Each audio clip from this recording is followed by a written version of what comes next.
to real quickly give a hand to Dr. Gorman and Dr. Lamar for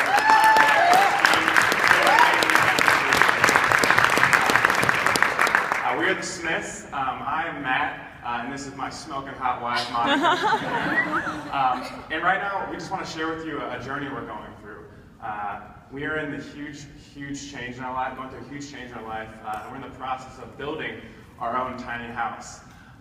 For those of you that don't know what a tiny house is, it's essentially the average size around 250 square feet. It has everything a regular house does, but just in a smaller space. So this was kind of a tough decision for us. Not so tough for Monica because she's a little shorter, but it's a normal house for her. But essentially, it was going to be a tough decision. We actually got told about this tiny house from my sister Lauren, who's in the pre-DC program right now. And when she told us about it, she's like, I'm going to build this tiny house. We were like, Lauren, that's awesome, that's amazing. But behind her back, we're like, oh, no way we could do that. Absolutely no way. But as time went on, the weeks went by, and we started getting these signs. We started getting these tugs and these pulls in the direction towards this tiny house journey. And over the last year or so, Monica and I have really worked hard on really trusting in our Nate and listening to God in the direction that He's leading us. So I know this sounds crazy, so just look at this house and raise your hand, be honest, if this is crazy that we're doing this and you can never imagine yourself doing it. Okay, yeah. So we put some things in perspective for you.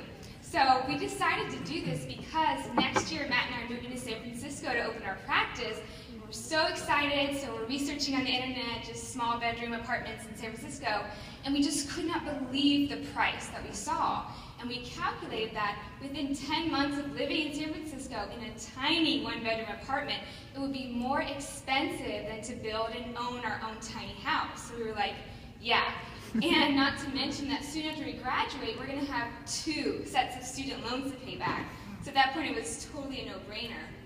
But really the main reason why we decided to do this tiny house is that we were ready to get rid of our stuff. Just get rid of all this stuff that we never use and we don't need, and really commit to living that simple life of only using things we absolutely love and need. So we decided we're doing this tiny house, obviously. As Monica said, the first step that we needed to do was get rid of our crap. We looked at our house, and we had a lot of stuff that we just hadn't used in forever, and we wouldn't be able to fit into this house. So we did some winter cleaning. It was in January, and we decided to get rid of a lot of clothes, a bunch of papers from school that we thought we might use, a bunch of knickknacks here and there. We started compiling them in boxes and garbage bags and started putting them at the front door because we were going to take them to either Goodwill or to the dumpster down the road. Obviously in our house, I'm the trash man, so I get to carry all the trash. So I'm taking it in my car and down to the dumpster. And probably around my 2nd or 3rd trip, I'm holding these bags and I'm walking, and I'm like, I just have this thought, this feeling. I'm like, man, this stuff is heavy. This stuff is really, really heavy. This is a lot of physical stuff that we're about to get rid of, that we weren't using, that wasn't serving us, and we're just letting it go. And now that was a physical weight, that was physical stuff that we had in our house. But when we got back in our house, I can't explain it to you any other way, except it was lighter in our house. It was so freeing to be in our house. It seemed like there was so much more room. It was a truly liberating process to get rid of all this stuff that we just wasn't serving us, that we weren't using, and just give it away. And honestly, we talk about it, we don't miss it at all. We don't even remember what we got rid of. Yeah. So we understand that's physical weight, but I think everyone understands what emotional weight is. That stuff that we're hanging on to, and it's hanging on to us, and it's just weighing us down. And Dr. Rossi spoke about it yesterday. It's our baggage, that stuff that we haven't processed yet and let go of. And really, it's not physical weight, but it's really exhausting and it's heavy, and it just does not serve us as people. So we're building our house in Florida because my grandfather lives there, and he's done construction for over 30 years. It's been a huge blessing to have him along this process that is going so much quicker than we could have ever anticipated. So I'm at the airport, actually 2 weekends ago. Monica was still in school, so she wasn't with me. And I'm sitting in the airport, I'm looking on my phone, I'm looking at a few articles waiting for my flight. My phone is acting super slow, and it's really frustrating because there's nothing, I can't look at anything. I was actually glad Monica wasn't there because I always keep all of my apps open and I never delete them. So when I delete them, it was like 50 of them. So I started deleting all the apps. It's really unnecessary. It is. And I actually I had deleted a bunch of messages because messages take up a lot of storage in our phone. And same thing with emails. And I had like 2,000 photos that were already backed up on my computer. And so I didn't need them. So I got rid of like a bunch of photos and kept a few. And a crazy thing happened. I got rid of all that stuff on my phone.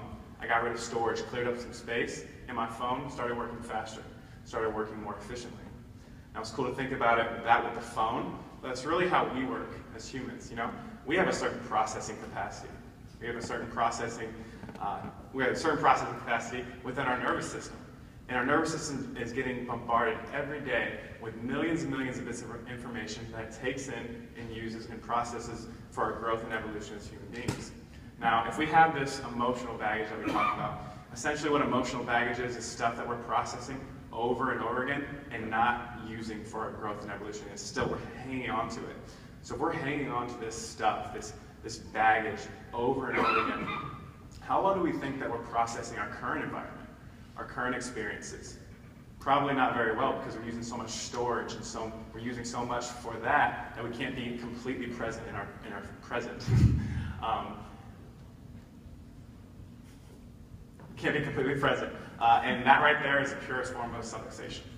So when I first heard the 3 T's of subluxations, thoughts, toxins, and traumas, I looked at thoughts and I was like, oh yeah, like of course we need to have a positive attitude. That made sense. And I kind of just moved on from my life at that point. But I don't think we did or anyone really understands the weight and importance that emotions hold within our body until we learn about it and truly experience the freedom of letting it go. So this last year, Matt and I have really delved into our emotions, and it's become a passion of ours, and we just want to share it. And we've learned that through Canis Pert that neuropeptides in our body carry emotional messages. So whenever we think a thought, it creates a feeling or an emotion, and then in return, a chemical is released to every single cell within your body. So a thought's just not a thought. Thoughts change our physiology. Thoughts change the chemistry of our body. So we all have those times when we're just thinking these thoughts we don't want to think about or these emotions that we're feeling, and so what do? We naturally just kind of shove it under the rug and just not deal with it. It's just what we do, it's easier. But that becomes very dangerous because when you suppress an emotion is your body trying to tell you, let's deal with this, let's move and grow and evolve as a person. So when you suppress it, it gets stored deep within your body and really becomes an interference to that natural flow of innate. And I think it's very vital as people, and especially chiropractors, that we become aware of this and really take action towards getting rid of our own shit, getting rid of our emotional baggage that we just don't need, and really take action and work towards becoming that clear vessel that we aim to be. And the most beautiful thing is that as chiropractors, we have the responsibility and the privilege to be facilitators of the healing process. So however deep you go within yourself is however deep you can go within each and every person on your table. The availability you have becomes bigger. And there's just no other profession we'd rather be in, and so we just want to work towards being that clear channel. We want to work towards being that clear channel. My heel's slipping in the back. So what is it, guys? What is it that's holding us back from reaching our fullest potential? We're all individuals, so we all have our own stuff, and let's really be truthful with ourselves. Guys, I'm especially talking to us, because when we talk about emotions, men, we seem to think that if we talk about our emotions and our feelings, it's weak. But guys, it takes a huge, huge strength to be honest with yourself, and honest with your loved ones, and really deal with something that you haven't dealt with in a long time that's limiting you from being that clear vessel, being that clear channel. And guys, it seems like when we start to get rid of baggage and start getting rid of this stuff, more stuff pops up, more stuff comes up. But that's how life works. I really believe that when we get rid of this stuff and more stuff comes up, that's just another opportunity for us to grow and evolve and become the people that we're supposed to be. And when we start getting rid of that baggage becomes lighter and lighter, and we become more free. Guys, thank you so much, and we love you all. Thank you.